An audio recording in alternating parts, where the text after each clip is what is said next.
Hey, what's going on, guys? It's Optimus Tron. What's going on, 123 Comic Man? I've been enjoying your videos for a while, and we're both X-Men fans. I saw everybody's videos that they've been doing, the responses, and they're all awesome, and I had to do a reply. Okay, I ended up choosing X-Men or Uncanny X-Men number 256, 257, and 258, the Acts of Vengeance storyline.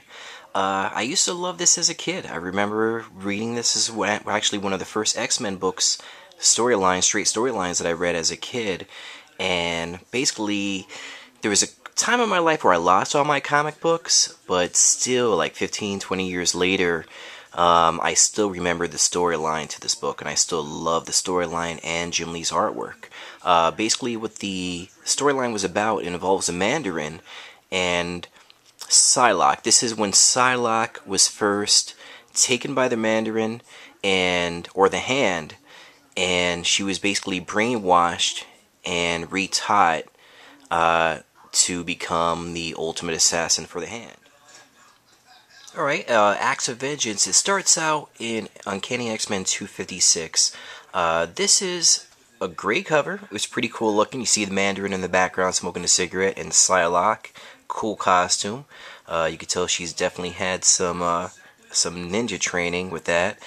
But this is the book where they first have Psylocke or take Psylocke, and they're reconditioning her. They have her in some type of tube. It was like a Weapon X type tube, where they just have her in the water tube, with tubes, connected for her breathing and everything like that. And she's being brainwashed. And it's pretty cool because she's having dreams or nightmares while she's being brainwashed, and they show it. And they're showing how the Hand is trying to recondition her so she forgets all the people that she loves, or she's not afraid to kill all the people she loves. And there were scenes where basically they ended up giving her a prime directive as far as she wants to collect all the rings of the Mandarin. And in this dream, each X-Men has a ring, so she has to kill the X-Man to receive the ring. And it's just pretty cool. The art is awesome, and the storyline's pretty good. I really enjoyed it. Certain scenes and shots that they have in here where she kills Colossus, a Dazzler, Storm, and it's a cool book storyline. It's cool to see Psylocke being a badass, and this is also when they first changed her appearance. I believe, at least in the Daydream, she had like blonde hair, and then they dyed it, they changed the way she looked, and they reconditioned her to make it with the black hair, and there's a lot of sexy artwork in this. The way Jim Lee drew her is just amazing, and it made her my favorite super heroine in comic books from this storyline, or in particular read. Then the storyline continues in number 257, where Psylocke is in, I believe it's Taiwan. It's basically Wolverine as Patch. Back in the day, it was his territory. That's where he used to fight the Hand a lot. But to make a long story short, Wolverine is with Jubilee, and they're on their way there, having no idea that Psylocke is there. And this is a time at Wolverine's life where they have him. He's beaten down a lot. His healing factor isn't working so well. He's not as strong as he once was. He's just feeling old and beaten down at this point.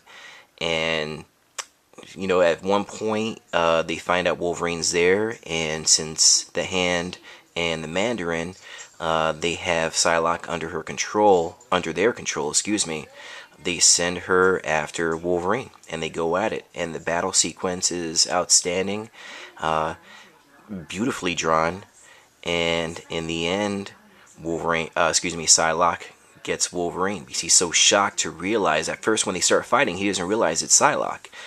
And after a while, he rips off her mask, or he slashes off her masks, and he's so shocked to realize it's Psylocke, she gets him with her Psyblade. And another thing with this, it's an outstanding cover. Love the look of it. Never forgot it. Psylocke really looks badass there, and the way she has Wolverine, and he was, almost unbeatable at the time. is just outstanding. And Uncanny 258. Was the conclusion to the Acts of Vengeance storyline. As you can tell, look how beautiful that artwork is. Jim Lee, the way he draws Wolverine, and to have artwork like this back in that day was just amazing. It was just a new badass way to draw characters, and I don't think anybody could draw Wolverine better than Jim Lee. And you see him smashing up the Mandarin there. But this is the conclusion. To make a long story short, Wolverine, they ended up capturing Wolverine. Psylocke eventually, or they're trying to do to Wolverine the same thing that they did to Psylocke. They're trying to brainwash him now.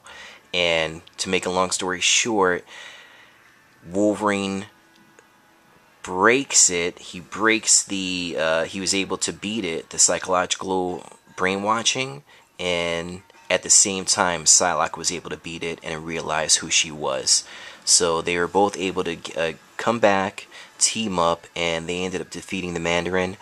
And one of the best scenes that I loved in this book was just awesome. There was a point in the end where Mandarin kind of defeats everybody. Wolverine's down at the time, and he's about to kill Psylocke, and he has her in his sights.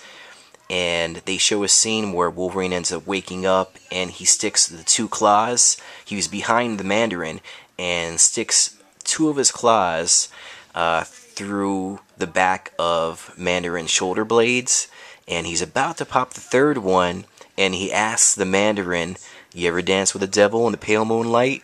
I thought it was awesome from the old Batman movie, but I just got a kick out of it. Again, this was a great storyline. I really enjoyed it. Hope you guys check it out. And thanks everybody for watching. And 123 Comic Man, you take care. And to everybody, good luck everybody. Take care. Optimus Tron out.